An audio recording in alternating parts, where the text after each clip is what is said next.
Order, if you will stand with me as we recite the Pledge of Allegiance. Before we recite the pledge, though, I do have a poem that I would wish to recite.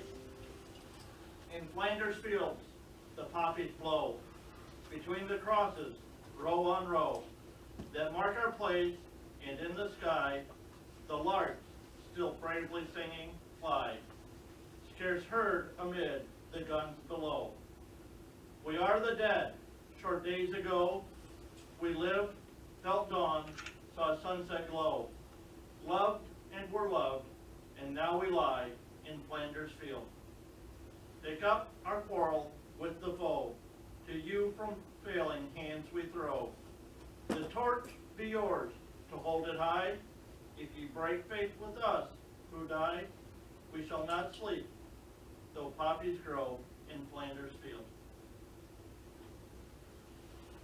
I pledge allegiance to the flag of the United States of America and to the republic for which it stands, one nation, under God, indivisible, with liberty and justice for all. Thank you. Teresa, will you call the roll? Commissioner Matthew. Here. Commissioner Hoffmaster. Here. Commissioner House. Here. Commissioner Leininger. Here.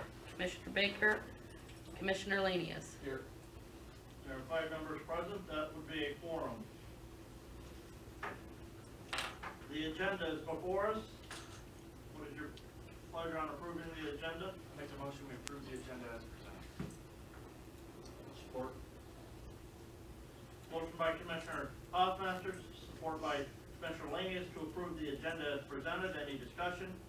Hearing none, all those in favor say aye. Aye. All those opposed, motion carries. Approval of the minutes of the April 27th, 2023 Board of Health meeting.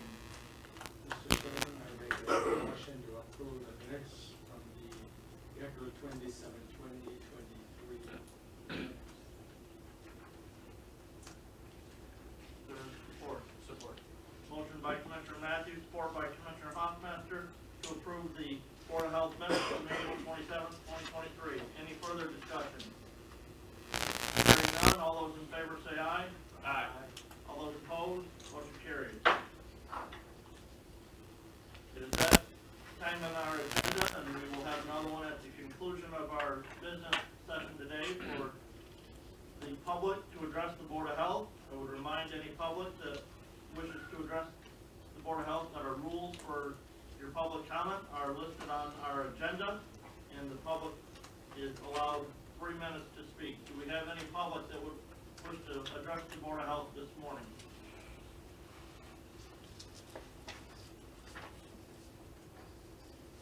Hearing none, we shall proceed forward with the health officer's report. Good morning. Good morning. Good morning. So as you all know, the public health emergency ended on May 11th.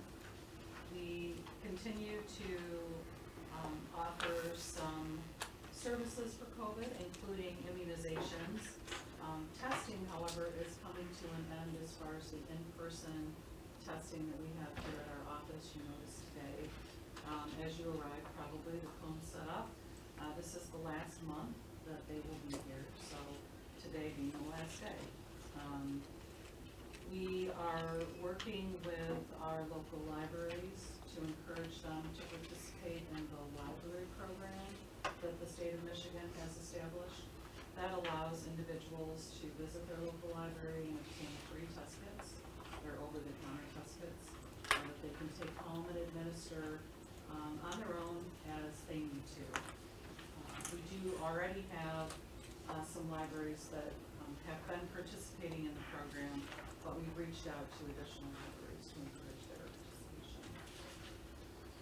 So that's going on. Our kiosks that we have in 4 locations around the county, Branch and St. Joseph, we never got one in Hillsdale. We don't know yet, even though I've continued to reach out, the full status of whether or not those kiosks are going to remain supported or if they're going to be loaded up on a semi-truck and taken in. And, you know, we're getting at the point where tomorrow or by Tuesday next week, I should have an answer.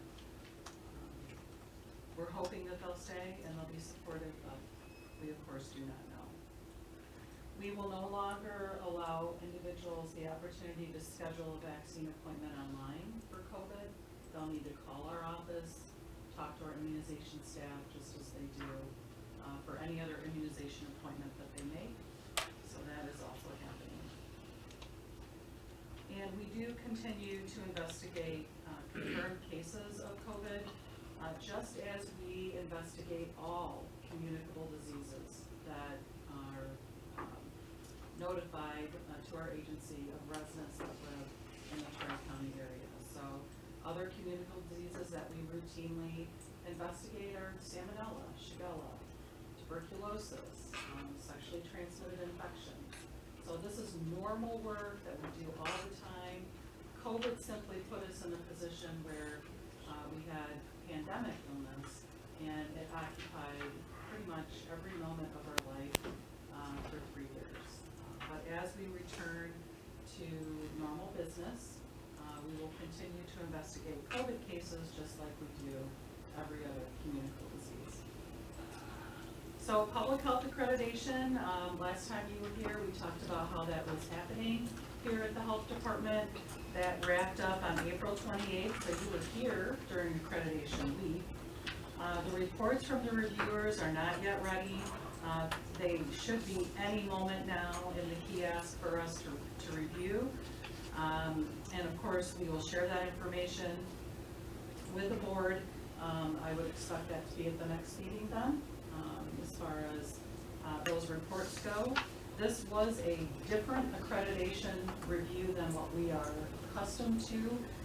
The determination was made not to give nuts, not nuts, and met with conditions, but instead to use this opportunity to work with public health staff, ensure that they understand the requirements of their program, and then see if they need any technical assistance, and that technical assistance then will be provided.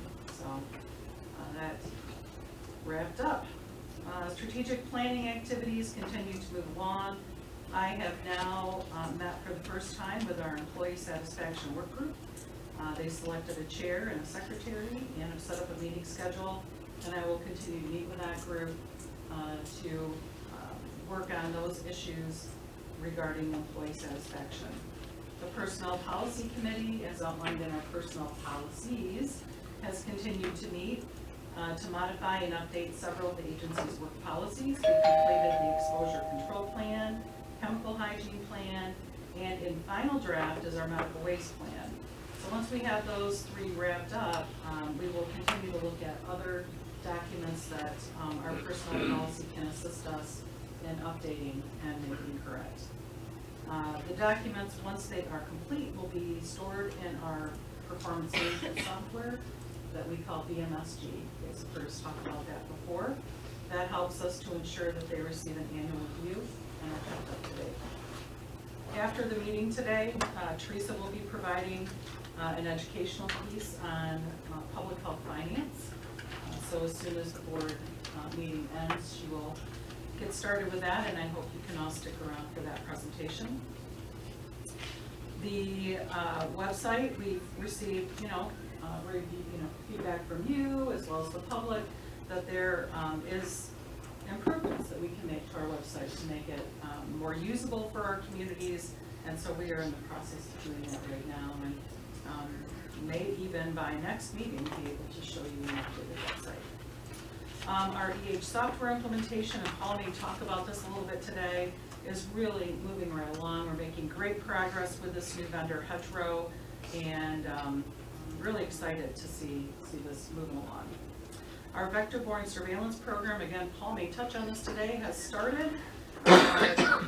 Some of the contract workers are in. These are usually college students who have time over the summer to do this type of work. They've been doing mostly tick drags, I think, at this point. We'll be doing some mosquito collecting very soon. So with regards to agency meetings and trainings, we continue to make progress with getting our staff trained in the National Incident Management System courses, the ICS courses. You guys may have taken those as county commissioners, or have been asked to do so, from your emergency manager. Anyway, we're having all of our staff take a certain number of those courses so they have an understanding of how that system works, so that when we do respond to emergencies, they have some idea what their roles are and how to respond. We also had an agency all-staff meeting on Friday, April 21st, which was a great success. And then our Health Education and Promotion Department is working on providing a wellness activity for our staff. And so that will be happening sometime this summer. And then in June, we'll be having quarterly staff meetings with our teams again in each office. We'll do that quarterly, where we move around and go to each office. You guys are certainly welcome, and I'll share any of those dates when they're occurring. Our needs assessment is complete, and the CHIP is in its very final draft at this point. We'll be ready to present that to you in June. I don't have really any update on the opioid settlement funds. I did reach out to, as you had mentioned, Commissioner Leininger to Commissioner Benzing, and he pointed me in the direction of Commissioner Wiley because of the committee that had been established. So, but I do need to continue to follow up with St. Joseph and Branch County. It's not hearing anything there yet. Our annual report is in your packet today. We're looking for acceptance of that so that we can share it out with our communities. Medicaid redeterminations is a project we're working on here at the Health Department, trying to support and encourage those individuals who currently receive Medicaid to update their contact information on their state site, to make sure that when they get the letter that it's time for their redetermination, that they actually get it, and then encouraging them to open their mail and respond to that letter. If they don't, they will be dropped, and hopefully most of those folks will get their mail and respond appropriately. There are individuals probably that no longer qualify, which is part of the reason we're doing redeterminations during the public health emergency. That was paused. So MDHHS is now going back and they're doing every redetermination, so it's a huge mountain of work for them. It will take them a year to get through everyone. But we will see individuals that had Medicaid drop off, and may be of concern to individuals who lose coverage, and need to look at, if they can afford something on the marketplace or other options, so they have some type of medical care coverage. Okay, cold water. We continue to work with Branch County Maintenance Team to remodel and improve this building. They've been working a lot on the exterior, removing very overgrown bushes. They're going to be taking some of the stones out and seeding up to the edge of the building. We think it looks tons better. I hope you guys think it does too. And we will be working hopefully on the inside of the building soon. Our Hillsdale office contractor on the parking lot, we don't have a date yet. No. But that, of course, as you know, that contract's been awarded, and that parking lot replacement will occur this summer. The contractor who's doing the outside of the building in Three Rivers will be doing that project in June, starting end of June. So he's notified me that the materials have been ordered. He's requested the half payment so that piece of it can be covered, and then we'll get started at the end of June. So, and the additional space that is being completed over in Sturgis is in progress, not yet done. And I think that's what I have for you today. Does anybody have any questions for the health officer? Yes. How well does Paul like the new hedge grow? Software. I'll let him say how he likes it. Oh, yeah, it's great. We are so pleased with the progress in such a short period of time that we've been making with them, and actually Justin over here is kind of he's one of our IT people. He's kind of leading the charge, and He's done a really good job in communicating with their folks and getting the uploads done from the historical data. We were anticipating we might have more problems than we've actually had. So that's been moving along at a pace that we're really, really pleased with. And Justin, if you want to add anything to that, be welcome to. It's okay. So at this point, you feel it's a good move? Absolutely, absolutely. Okay. Yeah, and we have several of the EH staff involved with the process as well, and they're so pleased because the same people, pretty much the same people that were involved with our last program, and they were so discouraged with how that was going and how slow things were and how unorganized they were.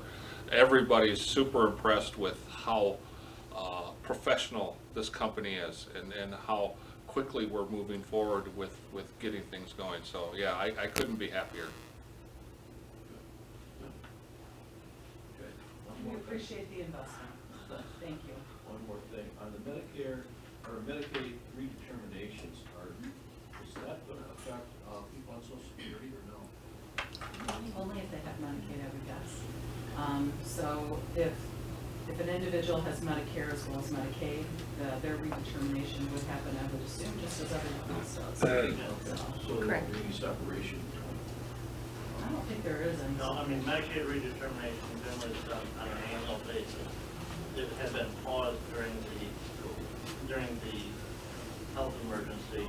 Now it's coming back in, and yet, a lot of the things, those individuals that are on Medicare and Medicaid, a lot of their redetermination is done automatically through the IRS and through the Social Security Administration. In that, one of the key benefits that they get by being on Medicaid is their Part A premium is paid by Medicaid, and they don't have to pay for that out of their other Social Security check. You know that so much better than I do. Commissioner Hoffman. Becky, with you saying, so the public health emergency ended on May 11th. So are we from a health agency standpoint kind of back to normal business pre-pandemic? For the most part, we still have a couple of contracted staff that are working on COVID case investigation, and one individual who actually works here with us all the time, who also is dedicated to work on COVID case investigation and COVID support. Those grants run through, we have some time left on some of those grants. So, COVID's not gone. Yeah. We still need to be thinking about it in some respect, and so we'll keep those staff on as long as grant funds continue to support them. From a leadership standpoint, I know we are, on the ground level, but is there a way that you can, or your staff can do kind of an after-action report? And it really doesn't, I don't know if we necessarily need to have the report, but just internally, kind of looking back over the last 3 years, what did we do right? What could we improve on? Kind of where our strengths, weaknesses, opportunities, threats, that type of thing. Because if this happens again, God forbid, we were taking a lot of bullets while we were in the, in the fight. And now having it kind of pass us to a certain degree, when you look back on it, thinking, okay, if this happens, maybe we can do this, things that we can do to improve, right? Some of that work is already ongoing. Our emergency preparedness coordinator did some of that work, the one that retired in January. He did some of that work, and now our new one is trying to do some work to wrap that up, but we will Yeah. share that with you. Yeah. So, Yeah. thank you. I think there's some value there. And Oh, obviously, without any doubt, because there are always lessons that we can learn from other spots. One of the reasons we're having staff make sure that everybody has some exposure to incident command system classes, is part of that, comes from that AAR. So, yeah, thank you. Good. We will share that with you. Awesome, thank you. Anybody else? Nobody else? I've got a couple of comments here.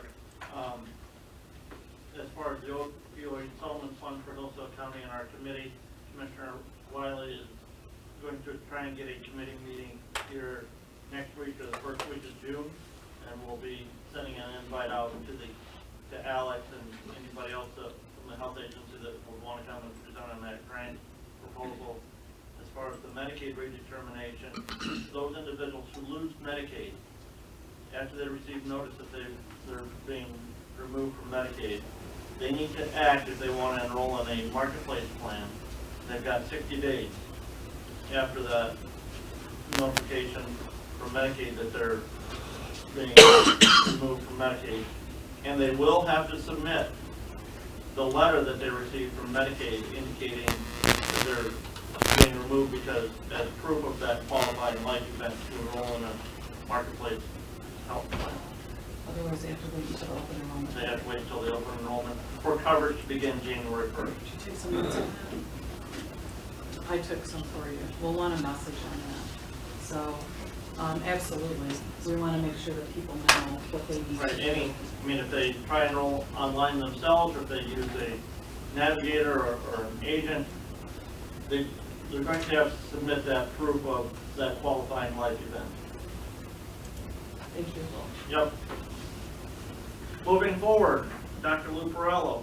Good morning. Good morning. Good morning. And Dr., it was 17 years ago that I think we met in person the first time. It's the. Because she's the one who graduated, yes. Oh, just to feel really old. Because we're 6 at the time. Just to So feel, cute. yeah. It was, I was just a child, yeah. So my report is in front of you, pretty similar to previous months. I finished my classes on Sunday, so that's kind of nice, my 2 classes for the last semester. And my practicum begins next semester, so it's kind of a research project with something at the end that you can kind of present to the public. So I'm gonna talk with Chris about potentially something that we need done here that isn't kind of in my realm. It's supposed to be a little outside of my normal job. So, I was running past ideas of the smoking cessation videos, the opioid thing is kind of being taken care of, I hope. So there's lots of things that we can kind of look at. So I'll probably do some project that hopefully will be of assistance here in the long run. And then this week has been lots of communication with area providers about H-flu. That one pediatric death sparked a lot of issues with medications. How kids are getting treated if they go into the urgent care, are they getting the appropriate antibiotics, and unfortunately tuberculosis surveillance. So I feel like I have some good resources at the state level for tuberculosis surveillance, so we're working hard right now to kind of come up with a plan. And I am also heading to Three Rivers this afternoon to meet with Amy about our communicable disease programs and processes, and try to get a little better understanding of all of those with our, especially with our sexually transmitted infections. So I hope that that meeting is a good one this afternoon. I'm sure it will be. Any questions on my monthly report? Into my Lyme disease, which actually makes me a little itchy after looking at all of the pictures online. I was like, I can't really bring pictures of ticks and spiders, and so my educational report kind of follows with Paul's. Oh, yes. Mr. Matthew has a question. Thank you, Mr. Chairman. Thank you, Thank you. Dr. Little. I was in your hospital yesterday. Anyway, I just want to know how is your educational process coming? Pretty well. I have, so in order to complete the program, I have this practicum, and then I have 2 more electives and my capstone project. So hopefully I can do the 2 electives and the capstone all of next year. So this summer's the practicum. So I'm closing in, it's getting there. My leadership class was actually, this last semester was probably the most time-consuming classes I had. It was a lot, but they were good. So, and I think I said last month, there was a lot of group work, but I ended up in one of the classes in a fantastic group. So I felt like I got really lucky because some of the other groups did not fare as well, so. And they were big presentations at the end, and they just couldn't find time to get together, and it was just a disaster for some of the groups, so online work is kind of interesting. In regards to a program or something, I know one of the classes was home nutrition. I know Michigan State University has, we currently have a position open at Hillsdale right now. They have a food nutrition educator that they're trying to keep on duty in each of the counties to do food education. So I don't know if there's some collaborative work that we could do there with you on that, Maybe. to help you with that. That's the MSU Extension Health Educator, right? Yeah. Nutrition, yeah, I forget the exact title of it, but. Yeah, for sure. Now that caused me to interview someone from a certain background and do a whole presentation on the traditions, the culture, the food of that country, and how we look at that when people come here, and what if they live in a food desert and they can't even get those foods? How do you talk to them about things like obesity and diabetes when their diet consists of things from their original country that they brought over that we consider, somewhat unhealthy? Although when you look at most of the presentations, most of the other countries were doing much better than we were with obesity rates and nutritional rates. So I think we have some things to learn from other countries and diets. So, but it was very interesting. Anything else? So my education this month is on Lyme disease, since we were talking about vector surveillance and ticks, and Paul sending these college students out into the field. So we know Lyme disease is the most common vector-borne illness in the United States. And it comes from the bacterium Borrelia burgdorferi, and it is spread by black-legged ticks, especially this Ixodes pacificus around us. And it's really common in the upper Midwestern, Northeastern, and Mid-Atlantic states. And we all have heard of our little bullseye rash that we can get, the erythema migrans.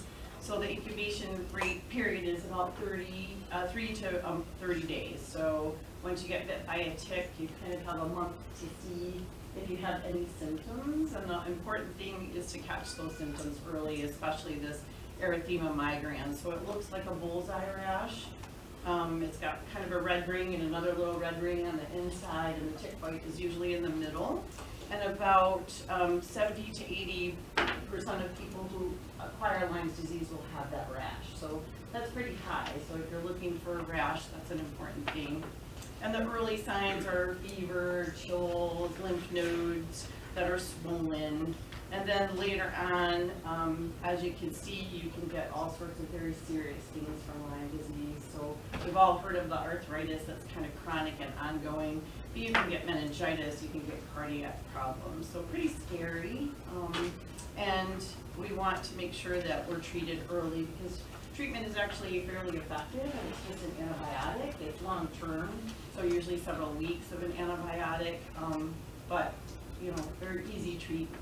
So the testing for Lyme disease, the CDC is kind of working on some newer things because, so I'll give an example. My son several years ago came home from school with this giant lesion on the back of his calf, and they run around in the woods at lunchtime, and he said he got into class and he felt something in the back of his leg, so he kind of scratched it off, and it was this giant tick. I mean, it was huge. And so we watched him, and actually 2 days in, he had a little bullseye rash, and we went to his physician, who said, I'm not really even going to test him, because at that point in time, we probably haven't even established antibodies to end up positive on your test. But clearly, we need to treat him. So testing is a little bit delayed. A lot of people don't even do it, unless it's you're kind of extended in. So better to treat than wait for the positive test. The CDC also mentioned, I thought this was interesting, that there are about 30,000 reported cases of Lyme disease in the United States every year. However, when you look at surveillance, and how many ticks there are and how many positive ticks there are, they think there's probably upwards like 476,000 people that actually acquire Lyme's disease up here. So, pretty prevalent disease, and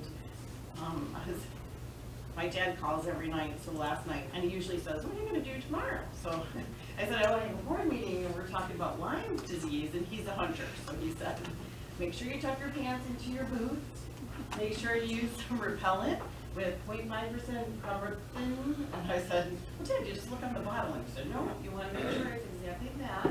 And you can buy hunting and hiking clothing that have already been treated with certain repellents for ticks. So he was he was passing on that message, which I kind of laughed about. And we were always hiking and walking, and because he hunts, we had this little entrance from our garage right into the laundry room. So you left your other clothes in there, or your bathrobe in there, and then you went into the laundry room, you took off all your clothes, they went in the washing machine, then you ran right upstairs and took a shower, a hot shower, and then you put on different clothes, and then your bathrobe went back into the next wash. So, and I'm sure you prevented a lot of tick-borne illness in our family. We were always out in the woods, so important. So again, this is the time of the year to start watching. I thought the surveillance program that we have is pretty amazing, so. Yeah, and just to piggyback on that, actually this week, one of our techs doing tick drags found a couple of black-legged ticks that are going to be sent in for testing. So very definitely tick season, and so they're out there. So What happens when we send those in, Paul? They just tell us what they'll test them and see if they're carrying the bacteria for Lyme disease. And then we just have an idea of like the location. Of Right, where they're- right. And then, if they did come back positive, we would most likely do a press release. Say, hey, we've been doing surveillance.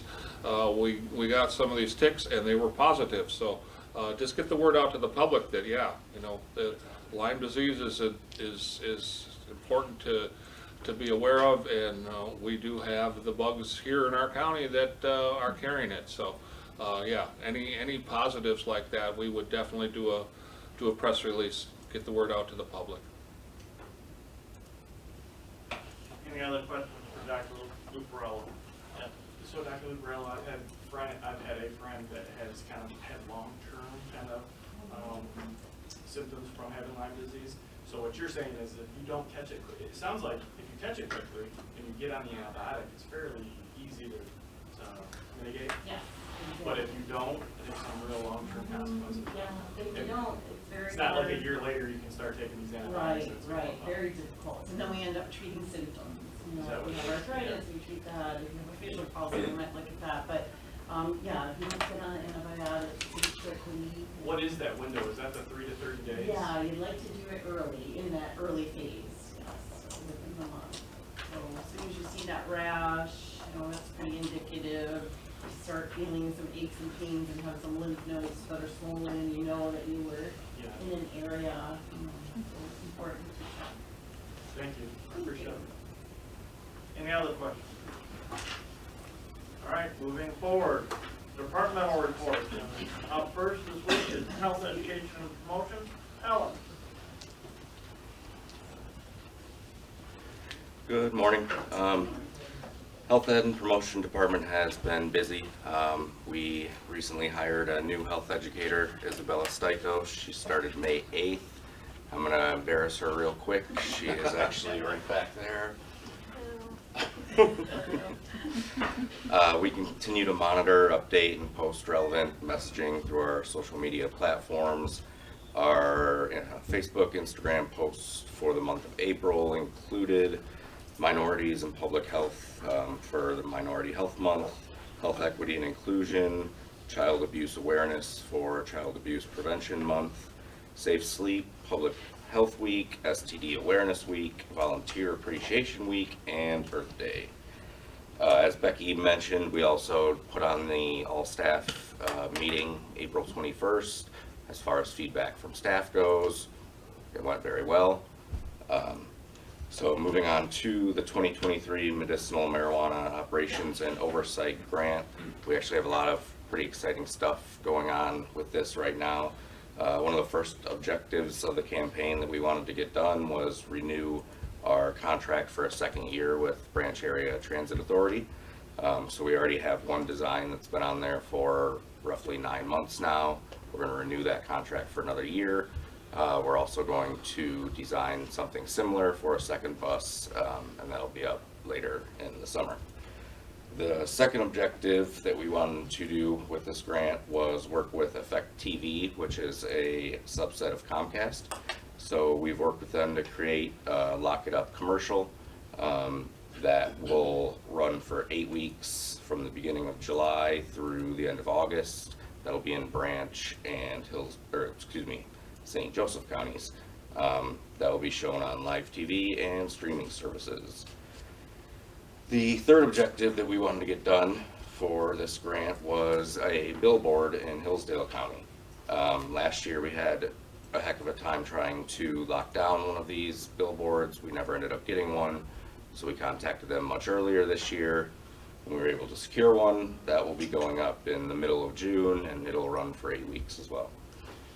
Lastly, for that grant, after reviewing our budget, we did not purchase any more of the lockable medication bags last year, but we do have enough this year to purchase a fairly small amount of them, but we will be getting some of those. Moving on to our community health worker program, during the month of April, our CHW Rachel Wall was very busy with some complicated cases that she already had. She also brought in 3 new clients. It was also announced at the end of April that the funds provided by this grant will remain available through May of 2024. So that's good news. We'll be able to, keep her on, hopefully at least through that time, with the idea of hopefully finding further funding to keep it going after that. Lastly, just some of the community events that we've been involved in recently. At least It's Not a Cigarette anti-vaping presentation on April 6th was given by my health educator Josh, who I believe is also behind me on one side somewhere. On April 12th, we attended the St. Joseph County Community Resource Roundtable. On April 13th, the Hillsdale County Senior Services Breakfast. Josh and our community health worker Rachel gave presentations there. Another anti-vaping presentation on April 20th. As I mentioned, the all-staff meeting was April 21st. We had a job fair here in Branch at the end of the month. And then May 13th, Rachel and I attended the St. Joseph County United Way Be Here Tomorrow suicide awareness event, which had an excellent turnout and was a very good event. So we were very happy to be a part of that. That is all I have. Any questions? Those anti-vaping presentations, where were those at? Perennial Park in Hillsdale, and there was one at Colon Schools for a parents program that was, it's a program that St. Joseph Community Schools does where parents get to come together after hours. Where was the other one located at? Oh, you're fine, you don't have to write. They all run together because I've done so many of them, so. Okay. All right, thanks, John. Yep. Another question, Alex. So on those commercials that we're looking at doing with live TV and streaming events, I don't watch much TV anymore. Pretty much everything I watch is on YouTube. So those will be some of the ads that'll pop up on my YouTube? Yeah, correct. Well, it depends on the zip code, so we're only doing it in St. Joe and Branch. So zip codes that are within there, even if they spill over into Hillsdale or, but yeah, you potentially could. Have we looked at any, doing any advertisements in movie theaters? We have not, and that's basically because of budgeting. These commercials are a decent amount that take a pretty big chunk out of there, but I will remember that for future references because that's a good idea. And on the billboard, do you know if it's sold a month after you bought it? What's that? Do you know if the billboard is sold the month after our 8 weeks? I don't know how that works. Okay. It's always a question that I would always ask in looking at billboard advertising is, what's going up after me? Because if they don't have any, if I'm buying a month and they don't have anything planned at that point in time for the next month, it's a good chance I could only need to buy 1 month and I can maybe get 2 months free. Right, yeah, okay, yeah, that's another good idea, thank you. Sounds like it's been difficult for you guys to begin with. So. Yeah, last year I think the problem with it was a lot of the dispensaries and whatnot had taken up a large amount of the billboards, ironically. This year we beat them to it, so. Get one side by side, so you can an arrow pointing. Yeah. Lock this stuff up. Yeah. Alex, real quick, I'm on the Transportation Authority Board in St. Joseph County also, and Alan was telling us that you're thinking about doing signage in the buses in St. Joseph County, which is a great idea. Correct. I think it's a great idea. Yeah, so he had informed me that you guys have these monitors that have been installed to where Yeah. we would present language on these monitors, but traditionally you guys have never done anything exterior as well, so I don't know if that was something that he was also gonna present, but yeah, utilizing those monitors in the bus would be Inside the amazing. buses. Would be amazing, because we Yeah. know you guys get a ton of flow and, Yeah. you know, the transparency would be great for the Yeah. campaign, Yeah. so. So it's a good idea, yeah, just kind of keep that in mind. I'm not sure where, I know Alan was still discussing it with you guys, sounds like Josh is on this, so. Right. Yep, Very good, we appreciate it. yep. Anything else? Commissioner Matthew has a question. Thank you, Mr. Chairman.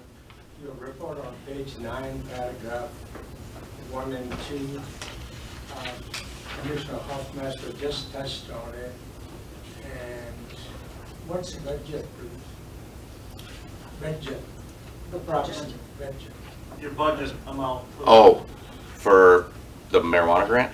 Correct.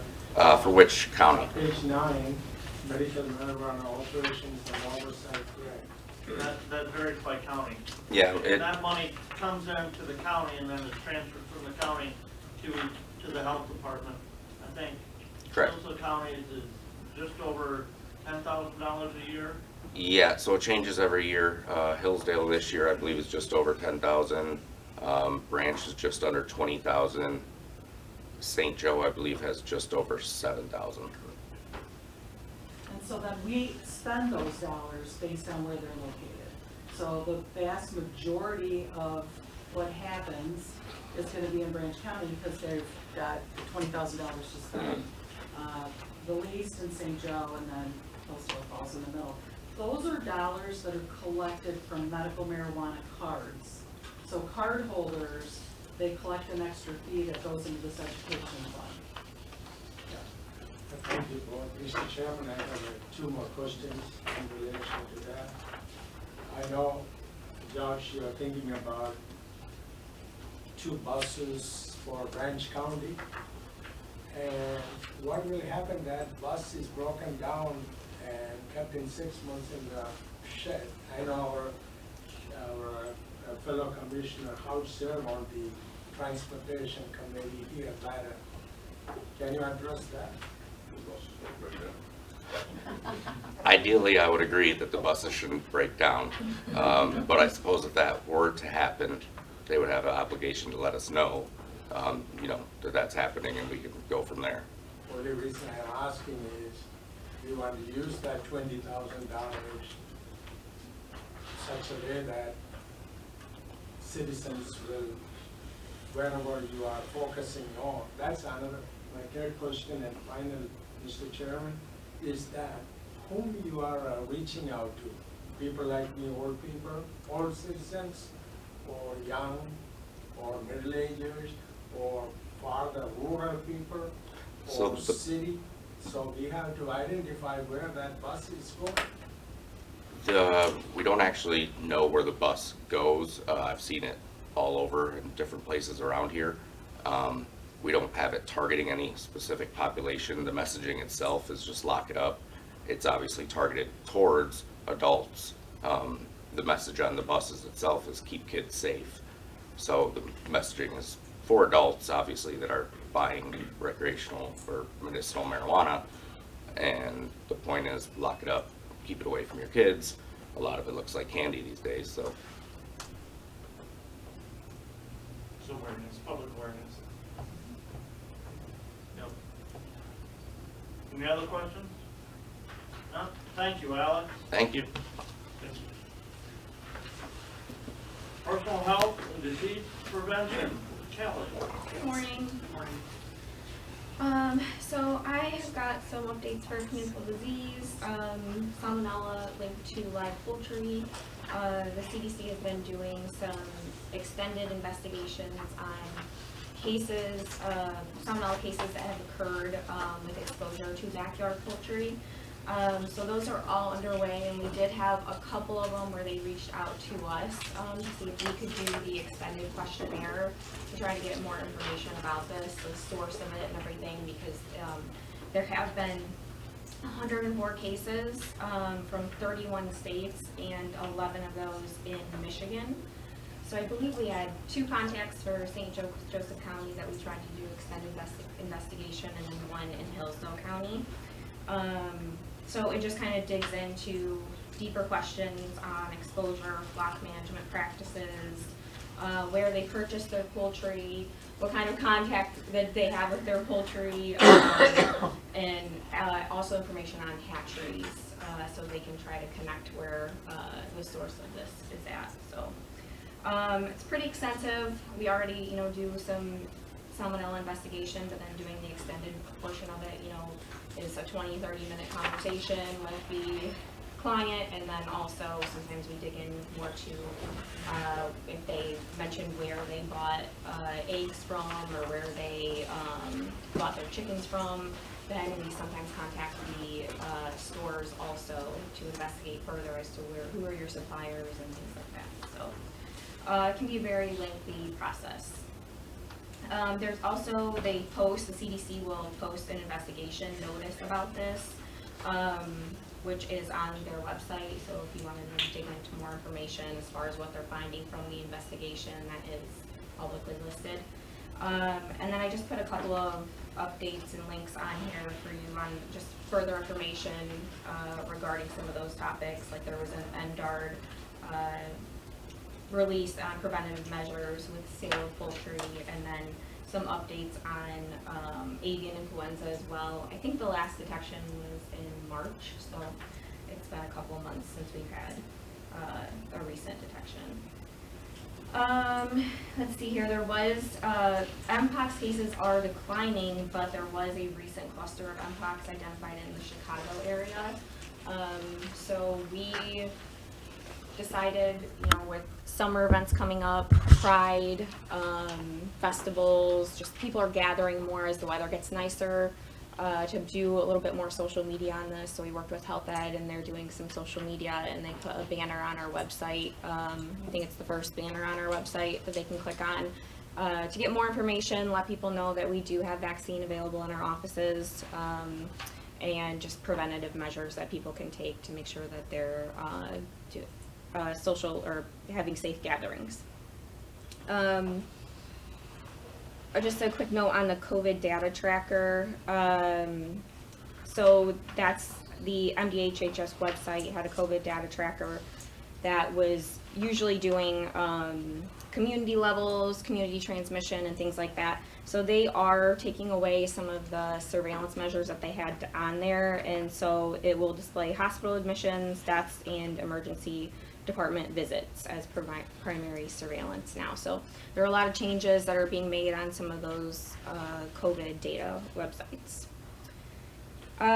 Becky mentioned this already, but for COVID vaccines, we primarily, through the pandemic, because it was just such a large volume of vaccines that need to be provided to people, that the best practice of scheduling for us was through an online system on our website and on our COVID page. We've decided now that things have slowed down with vaccination, they have really simplified the vaccines now without having the monovalent. There's the bivalent vaccines, and we're not seeing as much demand for that. We are going to discontinue that, and then people will just schedule as is our normal or other vaccines that we have. They'll just schedule that via the phone call which all of our nurses are very excited about that. It's getting to, you know, somewhat normal practices as far as that. So it definitely did its job, but we needed it to do during the time. I can't even imagine if we didn't have that system, but it's good to kind of transition back into another practice for that. Not too many updates on WIC. Our staff did just attend the WIC conference. It was the past 2 days in Grand Rapids, I believe.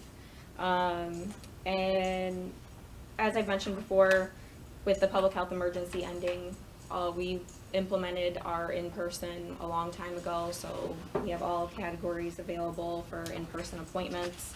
They'll definitely have to be back in person by August, because there's that extension after the emergency ends, little leeway time to get people all back in, but we're already good to go on that. And then our Varnish program started, and our nurses have been providing applications to kids, so that is great. I'm glad we were able to get that preventative measure back in place. And then lastly, in children's special health care, we're still waiting, no further information on if they will do that age expansion from 20, I think it was 21 to 26. And then we did have a hearing and vision tech retire after 33 years, so we will be posting for that position.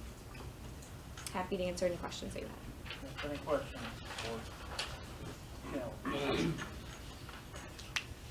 Thank you. Thank you. Next up, environmental health. Paul. Good we've morning, talked about- everyone. About environmental health a lot already today. Yes, we have. That's good. I like to have people educated on environmental health. That's what we do best. I actually have quite a few things to report on today. One of them, first one I wanted to talk about was just this week I got results back from a couple of more homes that were sampled near the Lucas landfill over in Hillsdale County. We had some sampling done earlier. They did have some detections of PFAS and 1,4-dioxane in one particular well. And so they expanded their sampling, and I'm happy to report that the two homes that were recently sampled both came back as non-detects for both PFAS and 1,4-dioxane. So that's really good news there. That area will be continued to be monitored. They may go further out and do more testing in the future. That's really up to the state.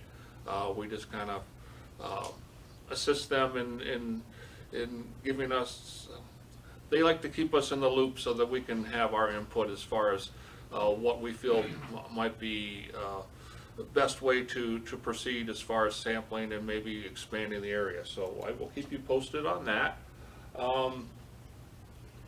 This week, actually yesterday, I completed interviews for, we have 2 open positions in environmental health. One is for a 50-50 sanitarian position. We'll split time between food and general in our Hillsdale office, and then we have another type 2 water supply coordinator opening that we're wanting to fill, and we actually had some very good interviews, and I will be reaching out and doing some reference checks on a couple of the candidates, and if those go well, I hope to offer those positions to fill both of those positions. So that would be really good. We've been shorthanded here for a while, and love to have those positions filled. So things are moving forward with that. We already talked a little bit about our software system, and again, I just want to reiterate that that is going very, very well. We are very pleased with the way that is moving along, and we're excited to have that system up and running. Our target date is August 30th to have that go live, and I think we're very much on track to meet that requirement. So very excited about that. There's been a couple of pieces of legislation that have been proposed concerning a statewide sanitary code, and that legislation is a little concerning both for local health departments and for Eagle. The legislation has some issues in there that would create a lot of extra work. I'm most concerned about at the local health department level, but it also is going to create some issues for Eagle. One of the pieces of that legislation is proposing that every sewage system in the state be inspected at least once every 5 years. And before the meeting, Commissioner Matthew asked me if I could come up with a number as to how many sewage systems we have in all 3 counties. And I will work on that and see what I can come up with, Tom, but that's a huge number. And we don't have the current staff to be able to pull that off. That's a lot of septic systems across our 3 counties, and to have to you know, just to try to schedule all those and perform all those. The legislation also is requiring a very detailed, very sophisticated report on those, which includes not only looking at the septic system itself, but looking within inside the house and making sure all the piping is going into where the sewage system is. That's a big ask, and would require a ton of time. So our environmental health forum, which is MALIHA, has been having some very serious discussions about that. Eagle has been involved in those discussions, and I'm not sure. There have been a lot of proposals over the past years, and Becky can attest to this too, for a statewide sanitary code. This seems to come up periodically, and it's never has gained any traction, and I'm not sure if this one will either, but it's concerning to us, because it's really going to create a lot of extra work. We would have to hire a lot more people, and as I've been reporting here, it's really hard to find people right now, and that's another thing that they're putting in the legislation, is tightening up the requirements for sanitarians. So lots of concerns there, so I will keep you posted on that. Let's see, we talked just a little bit on our vector techs. They're up and running and going, and as I reported, we got a couple of black-legged ticks. Be interested to see what the results of those come back as, and obviously if that comes back positive, we will get that out to the public. We have 2 techs that are currently working, one in St. Joe and one in Hillsdale, and we have one coming on board in Branch County, not next week, but the week after on that Monday. So, and we will be gearing up with our mosquito trappings. We're also going to not only be this year trapping for the Zika related mosquitoes, but in St. Joe County, we've identified one good site that would be viable for testing the mosquitoes that are related to triple E. And we have had some triple E cases in St. Joe County over the past couple of years. So I think that's important work too, that we get some surveillance going on there. The last thing that I wanted to talk about is this week I had a couple of meetings with the village of Constantine and with Eagle regarding a sewage overflow that happened on the sanitary sewer system. So the village of Constantine sends their sanitary sewage to 3 Rivers, to their sanitary sewage treatment plant. They have a line that runs through Gleason Road. I'm sure, Mr. Hoffmaster, you're familiar with that? All about this. Yes. So there was at least 4 or 5 breaks in that sewer line. It's a 10-inch main that happened, and a lot of sewage. They haven't been able to come up with an estimate, the number of gallons, but it's very significant.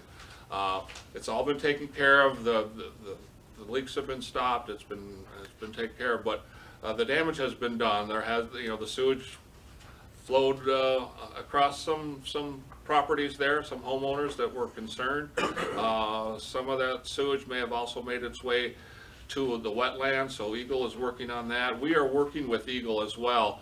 We're going to do some bacterial sampling in some of those residential wells that were in that immediate area, just to make sure that we don't have any issues in the groundwater. One of the good things about that area is there's a lot of clay, which protects the groundwater, and also the wells that are in that area were very deep, like over 100 foot deep.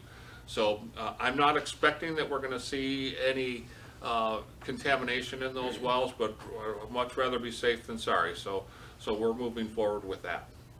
So with that, I think that's all I have for today. I'll be happy to answer any questions. Okay, any questions for Paul? Can I ask Paul on that Sure. last note? So I've had the homeowners that the property, that was affected reach out to me, ask questions about that. They're obviously very concerned. One of them sent me a video anyway after the meeting where you can literally see it just flowing out of this pipe onto their property and actually going into what it looks like one of the streams, which is pretty concerning, obviously. I would like to see it. If you could forward that to me. Yeah, I would like to have will. that. So I guess my question is, and they're obviously, and they're rightfully so, I mean, if it was my property, I'd be concerned. Oh, absolutely. So you said you're gonna do some bacterial samples of the wells? When is that kind of planned? Is that gonna be fairly soon? Yes, probably next week. Okay. And Eagle is also going to be doing some soil sampling. You know, the sewage related to that particular incident is all regulated by Eagle. So our part in this is really kind of ancillary here. And you know, I offered to go out and take the samples. It just makes sense to collect the samples. But as far as the rest of the work involved with that, as far as soil sampling and looking into the waters, that's out of our. We don't have the manpower. We don't have the expertise to deal with that. So that's going to be all handled at the Eagle level. Yeah. And they are very much their attention is very much on that site. Okay, yeah. Because just like anybody, they just want to make sure they're being heard, and that people Absolutely. are paying attention to them, and they're, because this is a big deal. Absolutely, and I know that the staff at Eagle has gotten a number of those calls as well, and have been working with those homeowners. So, yeah, it's definitely on their radar. It's high Good. on their priority list to get to the bottom of this. One of the things that I did find out, what actually caused the leak, is there was a lift station on. What road is that? Broadway, on Broadway, that somebody from the Three Rivers plant turned a valve off, thinking that that was an unused line.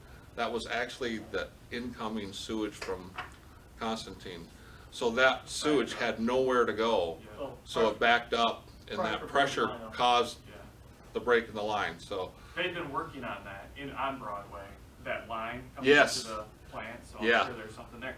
Well, from what I'm hearing from the homeowners, the property owners, is that this happens, obviously to them more often than it should. There has been a history of issues out there, and that is one of the things Eagle is really pushing Constantine on, is, this is happening way too often. We gotta come up with a permanent solution to this, Yeah. because this is not acceptable. Well, that's what the homeowners, or property owners are wanting. Right. Because it really is, Right. it's Constantine's pipe that is coming up to Three Rivers.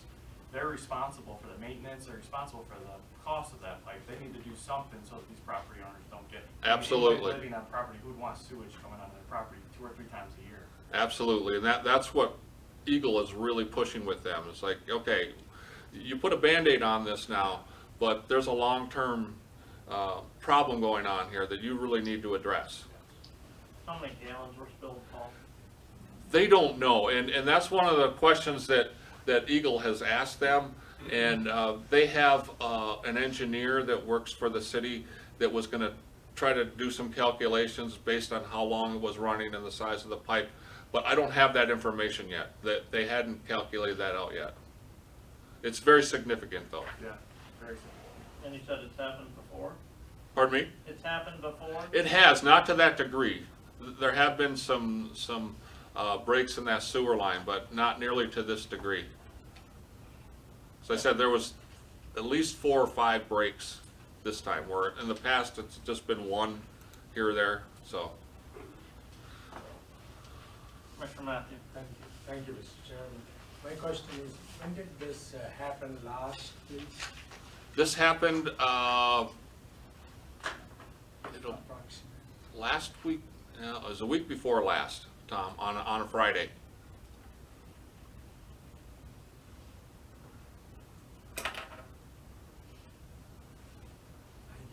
You bet.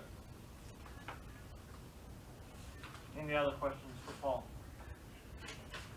All right, moving forward, number 6, financial report. Approved payments. Oh. I'm sorry. It's okay, I'm all geared up and then, Well, we're coming back to you later on, Laura. So. there is quite a bit of Area Agency on Aging business this month, but thank you for the few minutes to offer you an update. We should all wave at Ashley. She's watching on YouTube right now, so good morning, Ashley. Yeah, she told me last week that she would be here today. Yeah, she was really wanting to, and she wasn't able to, based on how she was feeling this morning. So we said, better to be safe than sorry, stay at home. I wanted to introduce one of our audience members this morning. This is Wendy Nowicki. She is from Quincy, and she's our new elder abuse victim specialist for Branch County. If you would just take a couple minutes to give a background similar to the remarks you gave yesterday during the IDT. Sure. So good morning, everybody. Good morning. I come with a background in VOCA. I was working as the VOCA 3 director for the Branch County Coalition Against Domestic and Sexual Assault.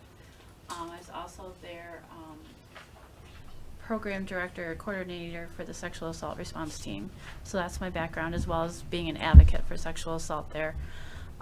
Before that, I've done a lot of nonprofit work. I was on the board of directors and the executive board for the Capital Area Community Action Agency, as well as the chairperson for Policy Council up in Lansing area. And when I got to where I'd hit the limits of what I could do there, they ended up asking me to come on staff. So I've worked as an advocate, a family advocate up there for 10 years with families with Head Start. I've also worked as a parent facilitator with the Great Start Readiness programs in Ionia and Ingham County. I sit on the Fetal Alcohol Task Force for the state of Michigan. And I also spent about 10 years as a research attorney up in Isabella County. So that's my background. So I'm glad to be here. Thank you. Thanks, Wendy. She's had quite a busy week. We had an interdisciplinary team yesterday in St. Joseph County. The tables in the courthouse were packed, so still being very well attended, great conversation, some updates from the state. One of our friends at the Elder Justice Coalition, which is a statewide group, was able to give some updates on legislation that's being proposed and worked on surrounding guardianships. So it's just been a really busy, fun week, and we're ecstatic to have Wendy's background and advocacy skills because, as you know, situations with vulnerable adults are just as sensitive, and her skills working with younger individuals and families will serve her well in this position. So we're glad to have her. There are currently 38, or we've served 38 participants year to date. 20 in Branch County and 18 over in St. Joe. So Tony, her co-worker, is very glad to have her to have the additional staff support. Older Michiganians Day was last Wednesday on the Capitol lawn, and we had a really decent turnout. Senator Lindsay was the only individual that was able to join us on the lawn. We had a very nice conversation with him. He listened quite well to some of our advocacy points related to waiting lists that we have in both counties and some of the needs with individuals that reside in long-term care facilities. We only have 2 long-term care ombudsmen that serve a 5-county region. And so one of the asks of the statewide group that put this event on is to try to bolster long-term care ombudsmen in the state of Michigan. We also want to increase the state budget for in-home services, which would be a nice plus as our special funding is coming to a sunset there are more demands for services. So we experience waiting lists from time to time in both counties among all of our providers. So it was great conversation. We also did go up to the House building and met with both Representative Fink's staff and Representative Cara's staff. So had good conversations. They were in session, so they weren't able to come to the lawn, but their staffers did. It was good. It's still good to meet staff.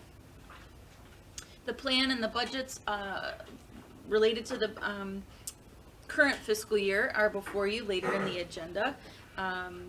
And I will offer those highlights, I guess, for the plan and those amendments when the time comes. Of note in other areas of work that we're embarking on is Senior Project Fresh is gearing up. We're waiting to get our final allotment of coupon books, but they're $5 coupons that older adults are eligible to receive. If they either go to our Commission on Aging offices who do the home delivered meals program, they'll get a stack of books. We'll keep some back because we do have some walk-ins and we do experience need with the community living program participants, but we have to wait until we get our final number before we provide those to our network providers. We do have a new market here in Branch County. I'm excited to welcome the Sunshine Gardens, I believe it is, here north of town, so that'll be good. And we are, our staff that's trained in the Medicare Medicaid Assistance Program, she's working really remarkably with individuals on some of their redetermination things. So I wanted to make sure that the board was aware that in every one of our offices we have trained staff that can help people navigate that redetermination and help understand why they were kicked off or no longer eligible and help them find other options for coverage. For older adults, you know, sometimes it is coupled with lower income and Social Security and Medicare and all these other things going on in their world. So we're really lucky to have Lisa and the meeting space to do so confidentially to meet with them. So that's about all I have in terms of updates. Any questions? Any questions for, maybe we can get some of those later on. Yep. Hearing none. Okay. Now, finance report. Teresa. Yeah, I'm gonna apologize, I sound really bad. You have the bills before you. The unusual things that you will see in these bills is you'll see the Hedgerow software down payment was made for working on that project, and the RDK's asphalt sealant 50% down was also paid. Other than that, not much unusual in this bill cycle. And I'd be happy to answer any questions you have. Any questions about the bills for the month of April? Yes, Tom. Thank you. The page 1, Century Bank, Three Rivers, $2,000. That would be, that's our contribution from the county, or from the health agency into the building maintenance fund. That's a requirement as part of the lease agreement with both St. Joseph County, and you'll notice Century Bank and Charles Tilson maintenance right above that. That's the same contribution amount. So that's what that $2,000 is. If I may, it is a requirement in the Hillsdale lease. We made it our requirement. Okay. Yeah. Good practice. Thank you. So that's setting that money aside every month for that building maintenance. And if no other questions, I will entertain a motion to approve the bills for the month of April as presented.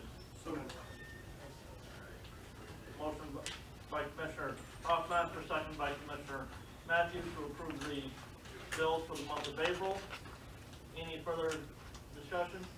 Hearing none, all those in favor say aye. Aye. All those opposed, motion carried. Financial statements for the month end of April are before us as well. I know we heard Teresa does have that voice issue, so board members, do you have any questions about that financial statement? I know included in there is the report on each program as to whether they're over budget, We're on target for budget for the year to date so far. We'll maybe try and help Teresa save some of her voice for her presentation later. Yeah, so you'll notice there are some things at the bottom there that all say 7, 15, 16, 17, 18, and 19 all say Eagle long-term monitoring. We need to get those labeled correctly. They are not labeled correctly right now.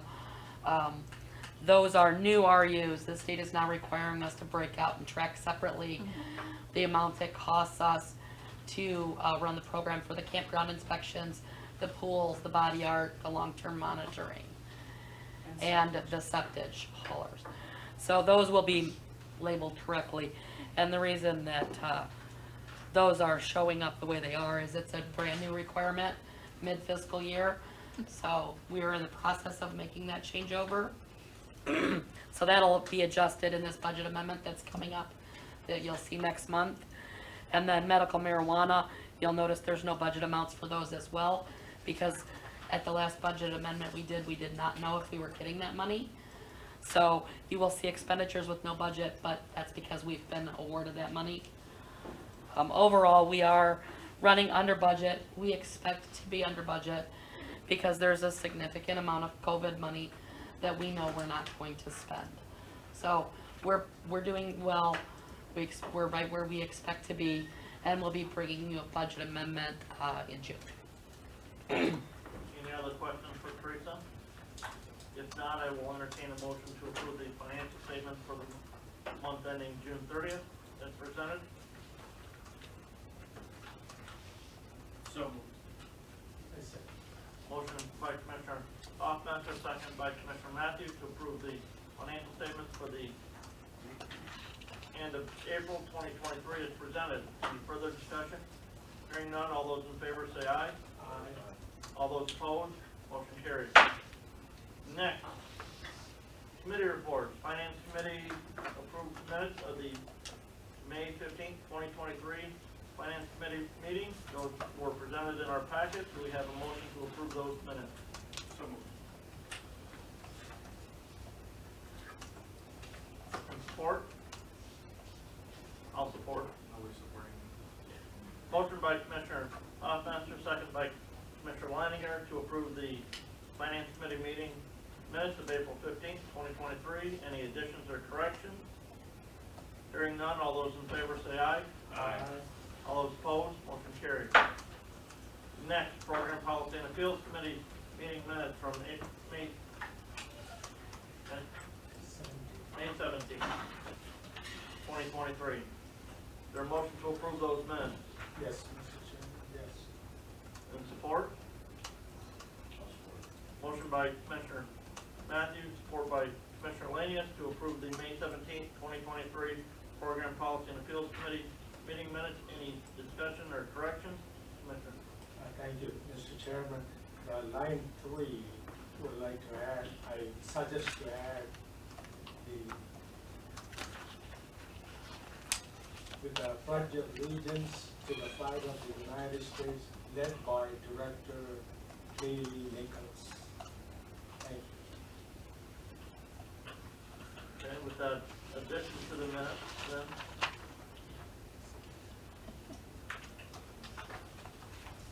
Any other additions or corrections? So motion to approve the minutes with the addition of the Pledge of Allegiance led by Director Kelly Nichols. Any further discussion? Hearing none, all those in favor of approving the Program Policy and Appeals Committee meeting minutes, say aye. Aye. All those opposed, motion carries. New business, item 8A, Area Agents and Aging, fiscal year 23, provider budget amendments. Do I have a motion to approve the provider budget amendments as presented? So moved. I second. Motion by Commissioner Hoffmeister, second by Commissioner Matthews to approve the program, Area Agents and Aging provider budget amendments as presented. I know Director Sutter's here. If anybody has any questions for her regarding these changes, I will ask. These budget amendments were approved by the and recommended for approval by the finance committee. Correct? Yep, we went over these with the director and everything's good. Does anybody have any questions of Laura regarding the changes?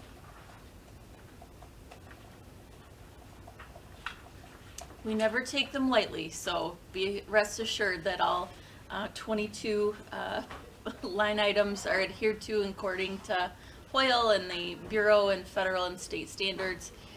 Provider input was definitely incorporated to these amendments as noted in the rationale. So we should be in even better shape after our finance meeting yesterday. You know, we're expecting things to look real good for the rest of the year. So. Is Hoyle a state agency? Say again? Is Hoyle a state agency? Yes, according to Hoyle, yes. Any other questions? Hearing none, all those in favor of approving the Area Agency on Aging fiscal year 2023 provider budget amendment, say aye. Aye. All those opposed, motion carried. Letter B, Area Agency on Aging fiscal year 2024 annual implementation plan. Do I have a motion to approve the plan as presented? Mr. Chairman, Yes. I make that motion. Is there support? Support. Motion by Commissioner Matthews, support by Commissioner Hoffmaster to approve the 2024 Area Agency on Aging annual implementation plan. Is there any discussion regarding that plan or questions for Laura? And Commissioner Matthews, I do believe this was discussed and recommended for approval at the Program Policy and Appeals Committee meeting. Any questions for Laura on this? Or any highlights you want to mention, Laura, before we? Other than the narrative for the public hearing was updated since the draft that's before you, there were no, and still have received no formal testimony relating to the plan, just positive comments and support from the advisory committee. I will say that the, you know, it went through advisory quite easily. They understood. This is basically a continuation of all the work that we did with the 3-year multi-year plan. And so the planning process each year just updates with new budget figures, especially for Commissioner Lanius, who's not been through a planning process quite yet. You know, we do this large 3-year plan and we look at data and demographics and perform a community needs assessment, and then budget targets are, you know, adjusted based on what the community says it needs in terms of in-home services, transportation, meals, all of the array of services. Input is also given as to what should be funded by our budget, but with these federal and state line items. And so this is just an update to that plan. It's still following all of the priorities that were outlined in the main plan, and we've also updated our progress with our program development objectives. And we are not anticipating any major increases or decreases in funding, so. Any other questions? Hearing none, all those in favor of approving the fiscal year 24 annual implementation plan, say aye. Aye. All those opposed, motion carries.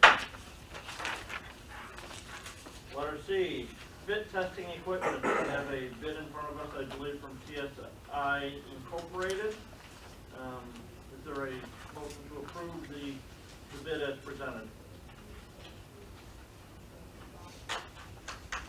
So moved. I second Mr. Chairman. Motion by Commissioner Hoffmaster, second by Commissioner Matthews to approve the bid from TSI as presented. This was discussed at the Finance Committee meeting as well. Yes, and what we relayed to the Finance Committee is that one of the COVID grants will likely pick up the tab for this expenditure. However, if we end up not receiving approval to use COVID grant funds to pay for this, then at the end, towards the end of the fiscal year, if we have unspent funds, we will use those instead of the COVID grant to make the purchase. If either of those don't work out, we will not make the purchase at all. what is fit testing? So it is a way to ensure that a mask is properly fit to protect the wearer from any contamination in their environment. So we use them during normal life for work with TB patients and other communicable diseases like that. Okay. Any other questions? Hearing none, all those in favor of the motion, say aye. Aye. All those opposed, motion carries. Letter D, annual report. Do we have a motion to approve the annual report as presented?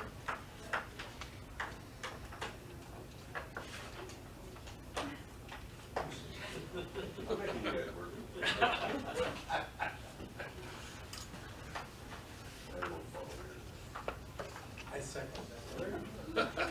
Motion by Commissioner Howard, second by Commissioner Matthews to approve the annual report as presented. And Commissioner Matthews, this was also discussed at the Program Policy and Appeals Committee meeting.